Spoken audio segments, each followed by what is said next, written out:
캐나다 총리가 그 특급 배웅을 했다 이런 보도 보셨습니까? 캐나다 총리가 우리나라 소방대원들 귀국하는 비행기 편에 이렇게 올라서 일일이 악수하고면서 당신들한테 하면서 우리말로 감사합니다 이런 얘기를 했죠. 캐나다하고 우리랑 여러분 갑자기 정말 가까워진 것 같죠. 그래서 지금 이걸 두고 우리가 캐나다가 한국 전쟁에 참전해서 560명 정도의 전사자를 냈어요. 그때 우리가 젊은 청년 560명이 전사한 캐나다한테 은혜를 갚았다 이런 얘기들이 나옵니다. 예, 그 말도 맞습니다. 그 말도 맞고 뭐한데 그거보다 좀 더 깊게 봐야 되는데 그 깊게 보는 얘기를 잘 안 해서 제가 오늘 이 얘기를 좀 깊게 할까 합니다. 네, 캐나다하고 우리랑 이렇게 가깝게 되는 거 있잖아요. 그리고 또 하나 봐야 될 게 캐나다하고 우리랑 현재 잠수함 거래를 앞두고 있습니다. 잠수함 거래, 일본 잠수함을 할지 우리 잠수함을 할지에 대해서 지금 캐나다가 이렇게 견적을 내고 있거든요. 80조짜리. 그러니까 구매만 80조가 아니라 운영비까지 되는 거여서 실제로 구매 비용은 그거보다 훨씬 더 규모가 찌그러들 거다. 운용 비용 포함 80조. 이런 얘기가 나오고 있는 상황인데요. 그거를 두고서도 이제 우리가 그러면 그거는 우리가 팔아먹는 우리가 막 그런 거지. 캐나다 쪽에서 그냥 감사의 표현 뭐 이런 거죠. 한국하고 캐나다 사이에서 뭔가 있어요. 이거와 관련돼서 여러분, 이거와 관련돼서 중요한 게 있습니다. 북극 이사회라는 게 있어요. 거의 들어보신 적이 없을 겁니다. 북극 이사회라는 걸 들어보신 적이 없을 건데, 자 여러분, 그러면 캐나다는 왜 잠수함을 사려고 하는가? 그거는 여러분 우리가 지도를 봐야 됩니다. 그런데 지도를 보는데 기존 지도로는요 이 얘기를 할 수가 없어요. 왜냐? 기존 지도는 지구를 평면으로 놔둬서 뭐를 볼 수 없냐? 북극해를 볼 수 없습니다. 그래서 구글 어스를 켰습니다. 구글 어스를 켰어요. 여러분 이게 북극해입니다. 이렇게 보면 대한민국 여기 있죠. 대한민국에서 이렇게 지구는 둥글니까 이렇게 뱅글뱅글 둥근 지구를 뱅글뱅글 돌렸습니다. 이게 구글 어스예요. 여기가 캐나다고요. 여기가 소련이 아니라 러시아죠. 러시아하고 핀란드, 스웨덴, 노르웨이 이렇게 있죠. 그린란드는 덴마크령입니다. 자, 여기를 둘러싸고 이 북극해를 둘러싸고 지금 전 세계가 난리가 난 지가 한 20년 정도 됐어요. 자, 여러분, 북극해에는요 전 세계 천연가스와 석유가 전체 매장량의 20% 이상이 매장되어 있습니다. 20% 이상이 전 세계 가스와 석유의 20% 이상이 저 북극해에 매장되어 있어요. 그래서 이거의 영유, 그러니까 근데 20%가 매장이 되어 있지만 개발하기도 힘들고 개발과 수송이 어려워요. 꽁꽁 얼어붙어 있으니까 개발과 수송에 어려움이 있어서 그림의 떡 이렇게 얘기를 했었는데, 어머나 여러분, 요새 날씨 덥죠. 날씨 더우면서 요새 우리가 무슨 얘기합니까? 지구온난화 얘기하잖아요. 지구온난화 얘기를 하면서 여러분 어떤 일이 벌어지냐, 북극에 얼음이 없어졌다 이런 얘기 많이 들리죠. 그리고 앞으로 더 없어질 것이다 이런 얘기가 나오고 있지 않습니까? 그러면서 그림의 떡이었던 북극해 자원이 개발 가능한 자원으로 바뀌고 있어요. 근데 여러분 영해 있잖아요. 영해는 여러분 3L이죠. 이렇게 간조 때 이렇게 물 다 빠진 해안선, 간조 해안선, 그러니까 물 다 빠진 해안선으로부터 3L이가 아니라 12L이가 영해고요. 그리고 200캐리까지가 배타적 경제 수역이라고 합니다. 그러면 우리가 여기까지는 알아요. 그럼 200캐리 바깥에 있는 자원은 어떻게 개발하냐? 이런 문제가 발생하죠. 그때는 또 대륙붕을 따집니다. 그때는 그러니까 200캐리 바깥쪽에서, 그러니까 공해죠. 그러니까 진짜 200캐리 바깥에 있는 자원은 대륙붕이 연결되어 있는 나라가 개발권을 가진다. 이게 이제 그거예요. 그래서 지금 우리나라 7광구 같은 경우에도 대륙붕 얘기 나오고 막 이러는데, 이게 이제 1980년대 국제해양회의에서 EEZ라는 개념, 경제적 배타 수역이라는 게 그렇게 오래된 개념이 아니거든요. 1980년대에 그렇게 확정이 되고 200캐리까지 하기로 해서, 그 전에는 200캐리가 나오기 전에는 대륙붕이었거든요. 영해 밖에 이 배타적 경제 수역이란 개념이 없고 대륙붕 따라서 어떤 나라의 거냐. 그래서 지금 우리나라 제7광고 가지고도 지금 우리나라 대륙붕이 연결돼 있어서 그때는 우리 거다라고 박정희 대통령이 광고 빡 선언을 했는데 그때는 우리가 개발할 실력이 없어가지고 개발을 못했고 그때 일본하고 이렇게 일본도 이거 우리 거도 막 이렇게 해서 했는데 지금 거기 같은 경우에는 일본 섬들이 많아서 일본 섬들의 경제적 배타 수역 200캐리 안에 있는 거라서 그건 지금 논란이 삼는 거는 그냥 우리랑 일본하고 되게 갈등에만 되지 우리가 이렇게 되는 거다. 200캐리가 일본이 섬들이 아닐 경우에 이제 대륙붕 얘기를 하는 건데 200캐리 아니기 때문에 그거는 제가 그렇게 뭐 홍사훈 기자하고 KBS에서 막 난리를 치던데 저거 반일 선동으로 흘러갈 가능성이 높다. 저는 그렇게 얘기를 드렸고 그런 거에 너무 그러니까 냉정하게 봐야 된다 이런 얘기를 하는데 아무튼 근데 문제는요. 이 북극해 같은 경우에는요.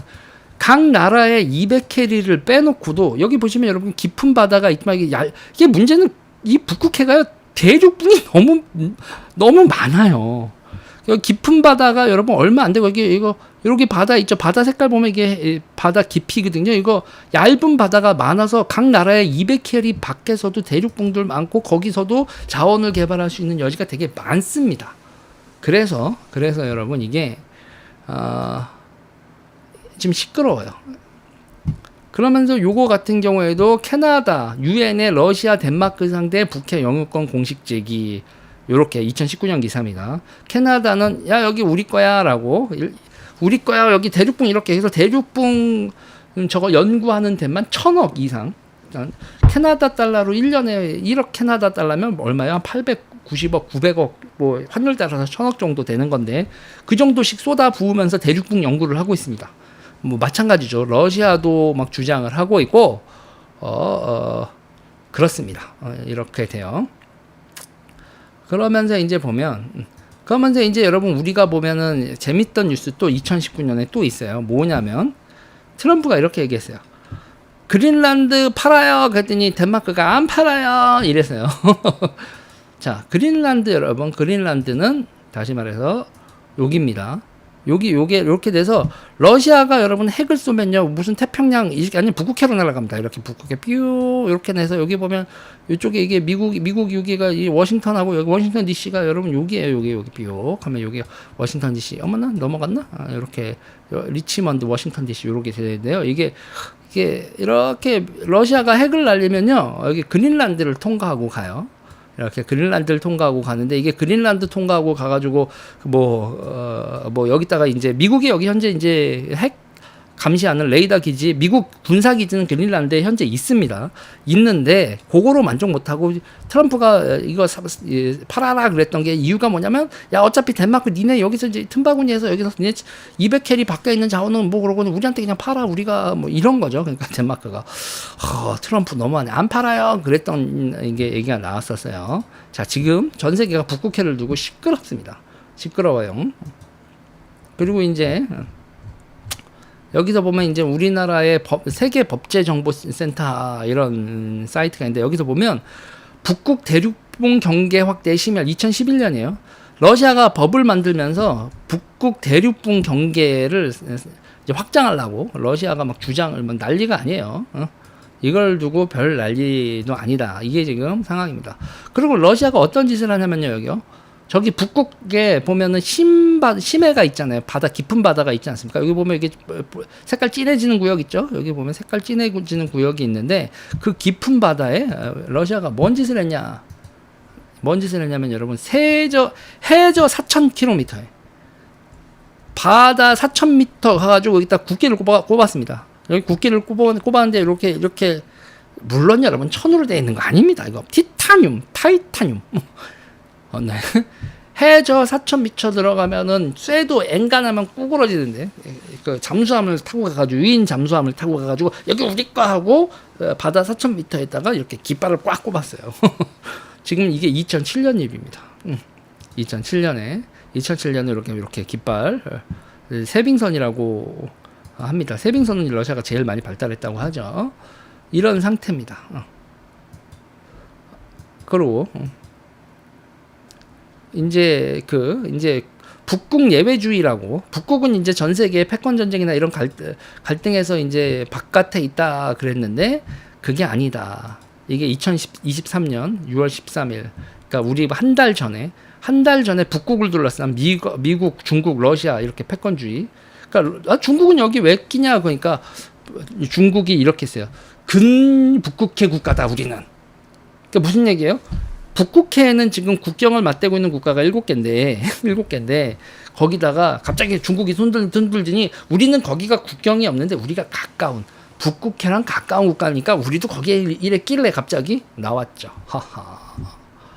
아, 머리가 복잡해지죠. 자, 그런데 2013년에 무슨 일이 있었냐면 우리나라 외교부 사이트에요. 북극 이사회 옵저버 가입 관련 정부 대표단 북극 지역 방문 안내. 2008년 8월 17일 이렇게 돼 있어요. 우리나라는 지금 아까 여기서 지도에서 보시지만 여기 보면 여기서 노르웨이, 스웨덴, 핀란드, 러시아, 캐나다, 덴마크 요렇게 국가들이 지금 아이슬란드하고 뭐 이렇게 되는데 요런 국가들이 이제 여기 이걸 가지고 막 이제 아이슬란드 빼고요. 요런 국가들이 여기 영유권을 가지고 이제 뭐 난리 버거지가 났는데 이제 거기에 이제 우리가 저기 북극 이사회에 우리가 옵저버로 초대를 받았거든. 2008년도에 그랬고 2013년도에 우리가 진출했습니다. 2013년도에 북극 이사회에 우리가 진출을 했어요.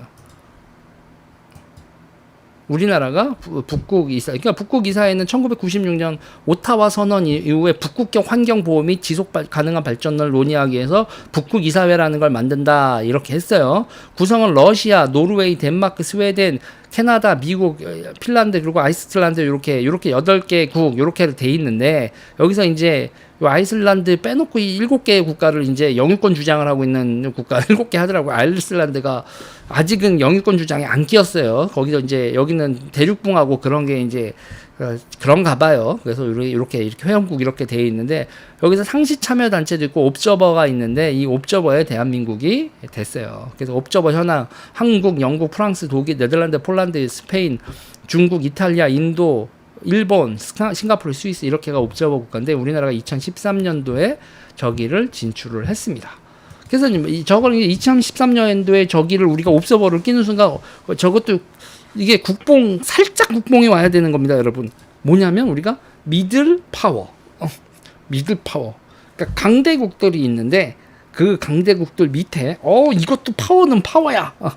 얘네들은 인정해줘야 돼. 파워로 인정해줘야 돼. 그래서 드디어 우리나라가 미들 파워로 인정을 받는다라는 외교적으로 되게 의미 있었던 2013년에 저 북극위원회 쪽이 들어가는 이 북극 이사회에 우리가 옵저버로 들어가는 일이 벌어져요. 근데 문제는요, 2013년이에요. 2014년에 무슨 일이 벌어집니까, 여러분? 러시아가 크림반도 쳐들어가죠. 그러니까 러시아가 크림반도 침략하기 직전까지만 해도 우리가 저 북극 이사회에서 여러분 와 그러면서 우리가 저때 뭘 얘기해요? 천안문 광장 막 올라가고 막 이상한 소리를 자꾸 우리가 한다고 그러면서 그런 게 이제 뒤에 벌어지는 외교 이런 거에다가 거기다가 또 뭐예요? 우리가 유라시아 이니셔티브 박근혜 정부 출범하고 유라시아 이니셔티브 막 이러니까 저 옵저버 국가 한국이 이게 우리한테 이게 북극 이사회에 들어온 게 우리한테 나쁜 게 아니야. 얘네들 미국 쪽이나 캐나다 쪽이 아니라 이쪽으로 땡겨올 수 있겠다. 이게 북극 이사회에서의 분위기도 한국이야말로 진짜 독립적인 국가지.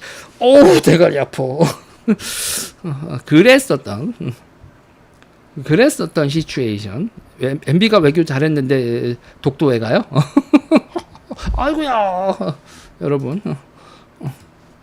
아무튼. 자, 그래서 여러분 2014년에 이제 크림반도 쳐들어가는 순간 약간 이제 일이 꼬이는 거라고. 그러니까 러시아가 크림반도 지금의 이 대규모 침략 이전에 크림반도 침략한 다음에 북극의 대륙붕을 둘러싼 각국의 대결 구도가 아주 이상해져요. 거기다가 이제 우크라이나까지 침략했죠. 우크라이나까지 침략을 하니까 그 크림반도에서 우크라이나까지 점점점 범위가 이제 확대가 되니까 지금 2020년 이후에 지금 2023년 현재의 분위기는 북극 여기를 두고 말싸움으로 끝날 것 같지가 않다. 말싸움으로 끝날 것 같지 않은 분위기다. 요런 분위기로 가요. 그리고 일단 무장을 강화한다. 무장을 강화하고 대륙봉 조사 보고를 강화하고 있는 게 북극권 국가들, 캐나다를 포함한 국가들 모습입니다. 그러니까 캐나다도 북극 연안 국가로서 이 군비 경쟁의 일원이 된 상태고, 캐나다가 이 군비 경쟁을 하려고 잠수함을 사고 뭐를 하는데, 그때 잠수함을 살려니까 단가가 안 나와. 그리고 우리는 말이야, 우리는 이렇게 연안이고 이렇게 하고 뭐 대양 이렇게 우리 바다 거기서 그렇게 멀리 안 나가도 되고 뭐 이렇게 핵 추진 뭐 이런 것까지는 필요도 없는데, 뭐 거기다가 이런 상태에서 이제 근데 대수는 많이 필요해. 계속 순찰도 해야 되잖아요. 순찰도 하고 모두 해서 대수는 많이 필요한데 예산은 한정돼 있어. 이러다가 여러분, 우리가 거기다가 무기를 저기다가 공급해 줄 수 있는 나라로 지금 강력히 지금 추정이 지금 경쟁을 붙고 있죠. 그러니까 지금 국제 정세 여러 가지 상황을 보면 우리는요, 외교적으로나 뭐 군사적으로나 뭐 경제적으로 보나 분명히 미들 파워로 인정을 받고 있고 역할을 하고 있습니다. 나름의 영향력이 있는 국가라는 거죠. 슈퍼 파워들의 패권 경쟁 속에서 우리가 옛날 아주 뭐 고구려 시대 이런 때 모르겠는데 근대 이후 처음으로 나름의 카드가 있는 상황. 그래서 이 싸움에 빨려 들어가고 있다 이런 상황이죠. 그래서 저는요, 양당 정치도 좋아요. 민주당하고 국민의힘하고 정치 뭐 이런 거 다 좋은데, 응? 근데 지금 우리나라가 지금 나름 선진국으로 인정받는 국가 중에서 양당이 대전략에 대해서 러시아, 중국 그리고 미국 사이에서 이게 이견을 가진 경우가 딴 나라 지금 있나요? 딴 나라 지금 제가 보기엔 없어요. 이재명 체제의 가장 큰 문제, 이재명하고 이해찬이 당권을 잡고 있다가 이재명으로 중간에 잠깐 이낙연이 가다갔다 다시 이재명으로 왔죠. 이 이해찬, 이재명 민주당 당권 체제는 친중 친런 게 진짜 문제입니다. 민주당은 이재명 청산하고 친러 청산해야 되고, 지금 이렇게 캐나다 같은 그러니까 지금도 캐나다에서 이런 거 민주당이 아무 말 못하고 있을 텐데 그래도 속에서 지금 부글부글 할 겁니다. 우리는 러시아하고 중국 이쪽이 아니라 북한하고 이쪽이 아니라 자꾸 미국 쪽 이러면 안 되는데, 이러는 인간들 꽤 많죠. 자, 친중 친러 세력이 이 땅에서 정치적으로 뿌리를 뽑혀야 된다, 이 얘기를 하고 싶고, 지금 이게 캐나다 총리가 이렇게 우리한테 이래가지고 고맙다 이렇게 얘기하고 한국하고 캐나다 관계가 되게 이제 가까워지고 두 나라의 친밀도를 높이고 있는 데에는 다 이유가 있다. 무슨 이유예요, 여러분? 여기입니다. 여기에요, 여러분. 지구는 둥구니까 여러분, 여기가 지금 정말 이 북극해를 둘러싸고 지금 매장 자원, 매장 석유의 22%를 가지고 있다는데, 여러분 참 두말할 거 없겠죠. 이 와중에 또 요번 달에 러시아가 핵 실험 발표를 했어요. 한다, 우리가 핵월에 포세이돈을 첫 실험한다라고 발표를 했습니다. 6월 23일 보도예요.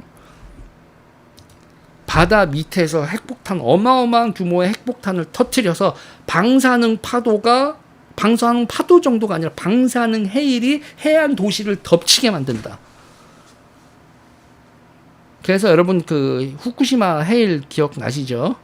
그렇게 해일이 몰려와서 도시를 핵폭탄 꽝 터뜨려서 쑥대밭을 만드는 게 아니라 해안 바다 밑속에서 핵폭탄 큰 규모의 핵폭탄을 터뜨려서 방사능 해일이 도시를 덮쳐서 그 파도로 건물들을 쓸어버리고 방사능에 오염을 시켜서 도시를 멸절시키는 무기, 이 포세이돈, 이걸 2013년 지금 현재 이거 실험을 하겠다고, 올해 첫 시험 자기네들이 개발했다 뭐다 이렇게 발표했었는데, 수중 드론이죠.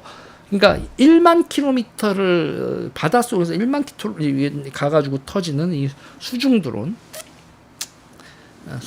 어뢰가 거의 이제 드론, 무인으로 날아가니까 이게 핵 드론이라고 할 수 있죠. 어뢰 핵 드론 뭐 이런 개념의 포세이돈, 이걸 올해 첫 실험을 한다.